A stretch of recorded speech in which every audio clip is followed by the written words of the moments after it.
Hello family, welcome to our channel. হালকা শীত থাকার কারণে আমি গেঞ্জি পরে শুরু করে দিলাম ওয়ার্কআউট। প্রথমে ওয়েটটা লাগিয়ে নিলাম, তারপর দিলাম আমি বেঞ্চ প্রেস। এটা মূলত চেস্টের ওয়ার্কআউট। চেস্ট গ্রো করার জন্য ওয়ার্কআউটটা অনেকটা গুরুত্বপূর্ণ। তো আমার এই জায়গায় ওয়েট ছিল আপনার 37 কেজি, এই জন্য কিছুটা ইজিলি ভাবে মারা যেত। আসলে আমার এই ওয়েট অতটা নাই। এরপর আমি করলাম বাইসেপ ওয়ার্কআউট। ওজনটা একটু বেশি থাকার কারণে তুলতে সমস্যা হচ্ছিল। আমার সব ওয়ার্কআউটের চেয়ে বাইসেপ ওয়ার্কআউটটা একটু কম করা হয়। বাইসেপ তেমন ভাবে গ্রো করেনি। রিসেন্ট আমার ওয়েট লস হয়েছে। এরপর কিছুক্ষণ দিলাম আমি পুশ আপ।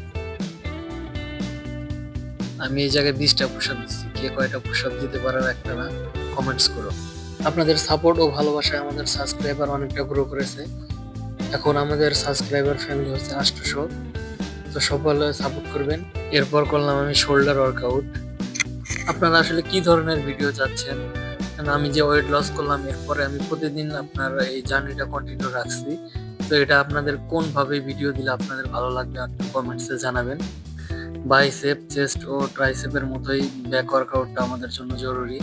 কারণ ব্যাকটাই হচ্ছে আমাদের ফুল বডির ফ্লেক্সিবিলিটি রিভিল করে। তো ওয়ার্কআউট শেষে আজকে বডি কন্ডিশন কিছুটা এরকম। তো আপনাদের ডিমান্ড অনুযায়ী আমি ইনশাল্লাহ 6 প্যাক পর্যন্ত আমার জার্নি কন্টিনিউ রাখবো। Subscribe my channel.